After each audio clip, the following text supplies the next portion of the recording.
Hello and welcome to another video or podcast episode, depending on which format you're watching or listening to this in.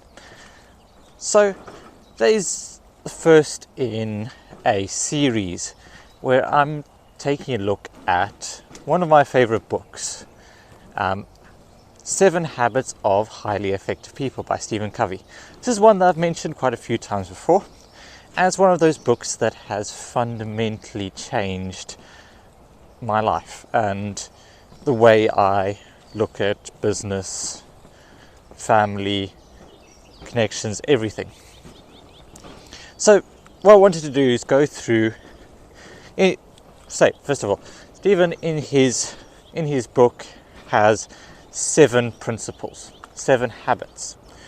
And what I thought we'd do is we'd take a look through one by one, each habit being its own standalone podcast, but look at it through the lens of forest school, outdoor life, working as a self-employed person, so on. It would be really nice to take a look at how it all fits together. So, habit number 1 is be proactive. Now, there's a lot that goes into this. These habits, the chapters on it are quite deep, so I'd really recommend grabbing the book. It's one of my top 5 recommendations easily. Anyway, it goes into depth. But essentially, to summarize it, what we're talking about being proactive, it's primarily about taking control of your life from outside forces and taking responsibility. So when we are going through life or running forest school sessions, there are things that happen to us. There are circumstances that are outside of our control, and then there are circumstances that are inside of our control.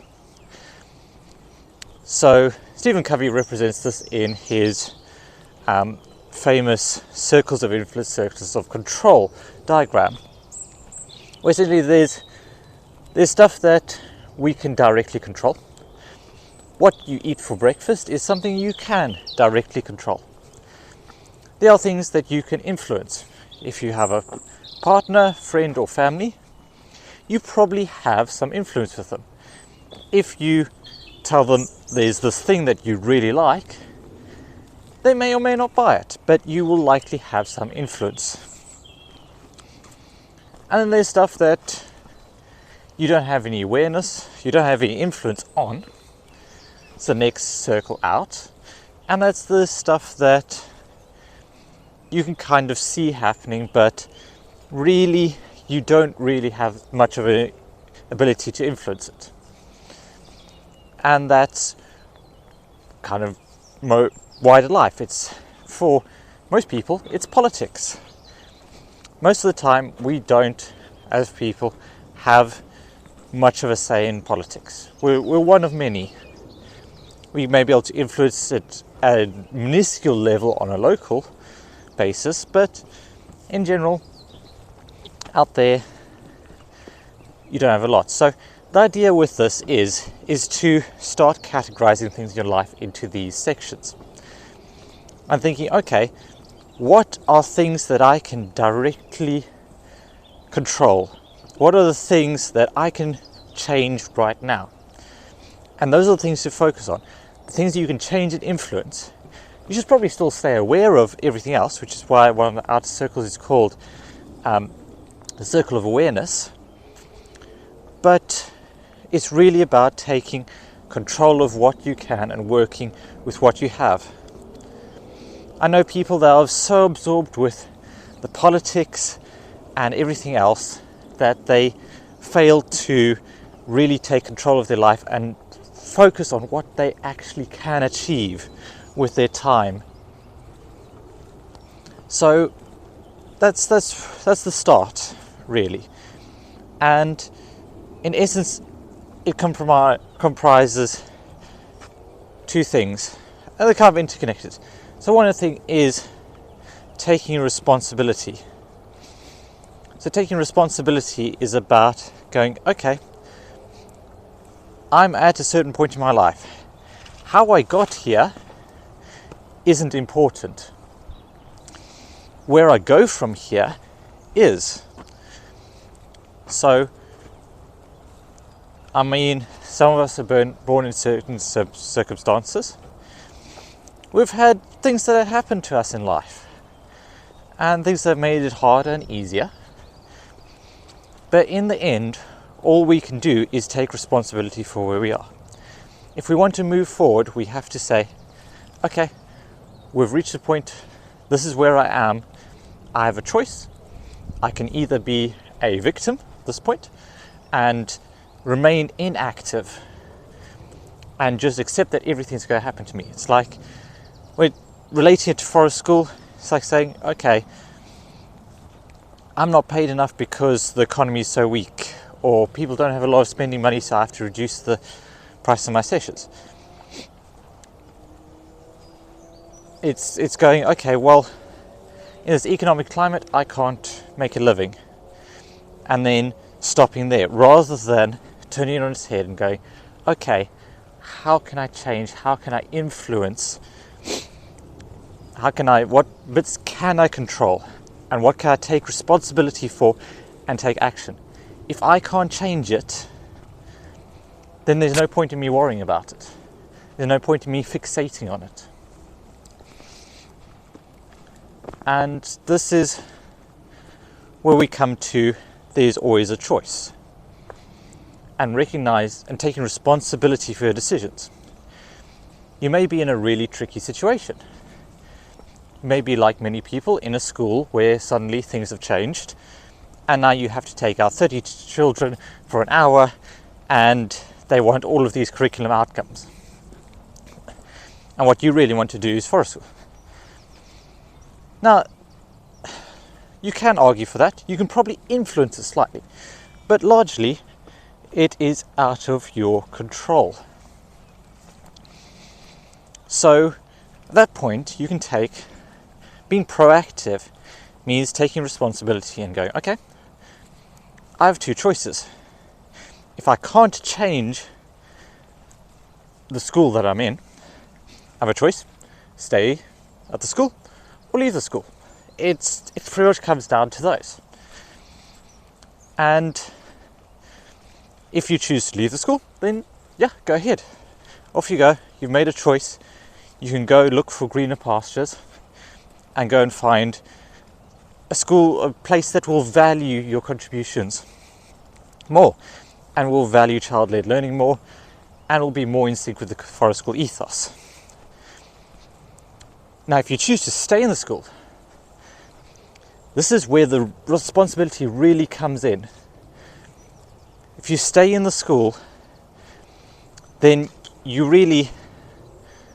have two choices within that, which is stay in the school and be miserable, or stay in the school and make the best of what you can. And that's where being proactive is. It's going, okay, only I have a responsibility for my own well-being, for my own safety and protection. I need to go out and I need to make the most of it. Work with what you have. Do what you can with what you have where you are. It's one of those principles. So being proactive is going, what can I change, rather than focusing on what can't be changed. It means shifting your paradigm, shifting the window towards the things that we can control. What can you control within your sessions? Or you can control the activities to a certain degree. You can control how you interact with the children. The difference between a really fantastic learning session and an average one can be often as simple as just asking different questions, approaching the activity differently. Am I approaching from a point of a lecturer, or am I approaching from a point where I'm engaging curiosity and creating challenges and creating excitement around something? All of these are valid ways of thinking about it. But habit number 1 is all about taking control of your life from other people. And this is best summed up, you've probably come across this already, but in Viktor Frankl's work, one of the Auschwitz survivors, he said the thing that makes us uniquely human, I'm paraphrasing here, the thing that makes us uniquely human is the gap between stimulus and response. In most animals and in most life forms, animals just react. So there is an action, so something changes in the environment. It gets hotter, it gets colder, and the animal will react in a certain way. We can test this. If you prod a frog, it'll jump. It's one of those things, it just happens. But as humans, we have the ability to move beyond that. We have the ability to reason, go, okay, even though I could react in this way, it is my choice to do so. I don't have to move in a certain direction. I don't have to do a certain thing. I don't have to go and do university. It's purely a choice. I don't have to opt into sending my children to school. You don't even necessarily have to teach forest school. It's a choice. If someone cuts you up in traffic, you have a fundamental choice there, to either react with anger, to react with pity, or just to not let it faze you at all. Just treat it as a mere fly buzzing past your ear. It's not important.